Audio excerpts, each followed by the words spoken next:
আমি আজকে রান্না করছি পুঁটি মাছ। এই যে দেখেন, এই যে পুঁটি মাছটা আমি আগেই পুঁটি মাছটা ধুয়ে হলুদ লবণ মাখিয়ে নিয়েছি।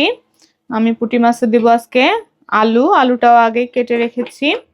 আর হচ্ছে পুঁটি মাছটা আজকে হবে সরিষা দিয়ে রান্না।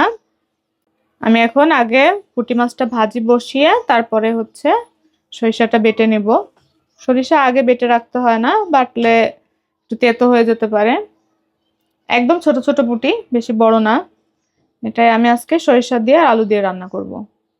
এই যে আমি কড়াইতে তেল বসিয়ে দিয়েছি। আমার তেলটা আগেই ছিল, আমি এটাতে একটু আগে আলু ভাজি করেছি।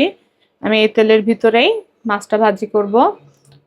আর অনেকেই বলতেছে কালো কড়াইতে ভিডিও ভাইরাল হয়, এই জন্য আমি আজকে একটু কালো কড়াইতে রান্না করছি।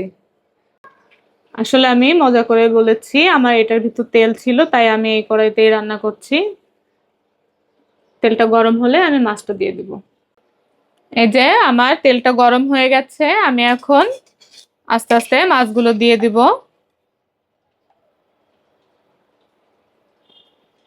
মাছগুলো বেশি ভাজবো না, হালকা করেই ভেজে নেব।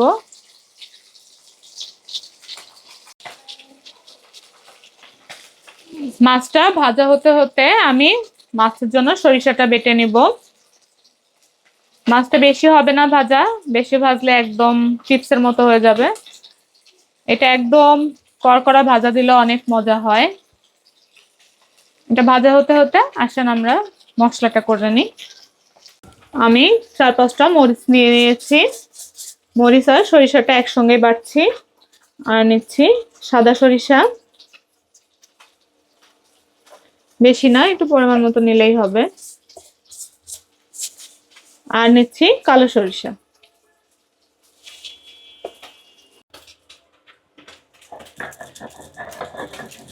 জল দিয়ে আস্তে হাতে বেটে নিলেই হবে।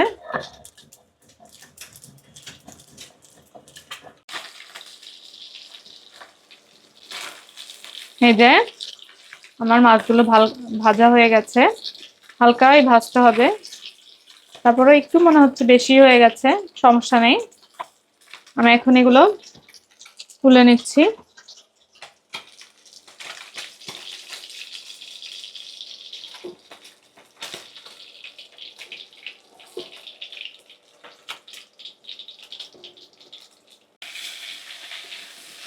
আলুটা একটু ভাজা ভাজা করে নিতে হবে। একদমই সোজা রান্নাটা, মশলা কম, তেল কম, ঝামেলা কম।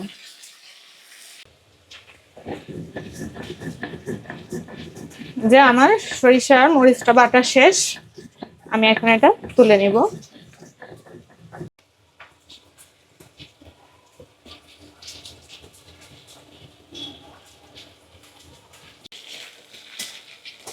যে আমার আলুটা ভাজা ভাজা হয়ে গেছে, আমি এখন এটার ভিতর বাটা সরিষাটা দিয়ে দিচ্ছি।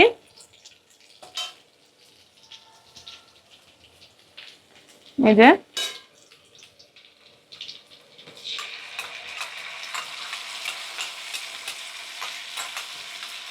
বাটিটা এখনই ধুয়ে দিচ্ছি না, একটু পরে দিব। একটু নাড়াচাড়া দিয়ে তারপর জল দিয়ে দেবো। এই যে আমি এখন জলটা দিয়ে দিব। এই যে সরিষা বেটে রাখা বাটিটা আমি ধুয়ে দিলাম।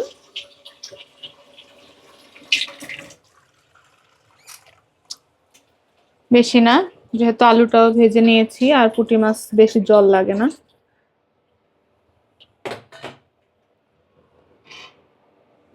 আর একটু মনে হয় লাগবে, হ্যাঁ আর একটু জল দিতে হবে। জল দেওয়ার পরে আমি 1 চামচ মতো লবণ দিচ্ছি। 1 চামচের একটু বেশিই লাগবে। আর দিব হলুদ। এখানে আর কোনো মশলাই যাবে না। এই যে আমার ঝোলটা ফুটে উঠেছে, আমি এখন আগে থেকে ভেজে রাখা যে মাছগুলো, এই যে মাছগুলো দিয়ে দিব। ঝোলটা ফুটলেই তারপর মাছটা দিবেন।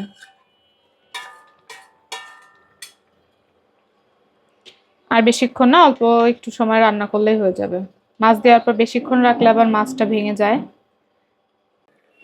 এই যে আমার মাছটা একদম রেডি। একটু চেপে দেখবেন আলুগুলো সিদ্ধ হয়েছে কিনা। আমারটা একদমই সিদ্ধ হয়ে গেছে। আমি এখন একটু সরিষার তেল দিব আর একটু ফ্লেভারের জন্য কাঁচামরিচ। এই যে আমি 2টা আস্ত কাঁচামরিচ দিয়ে দিলাম। একদম নামানোর আগে সরিষার তেলটা দিবেন যদি দেন।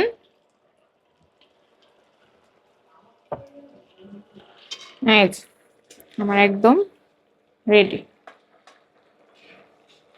যারা একদম কম মশলা পছন্দ করেন তারা এটা মনে হয় অনেকেই পছন্দ করবেন।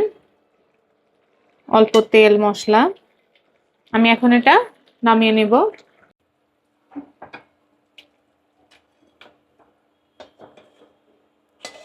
এই রান্নাটা দিয়ে অনায়াসে 1 প্লেট ভাত খেয়ে ওঠা যাবে। এই যে দেখেন কত সুন্দর হয়েছে।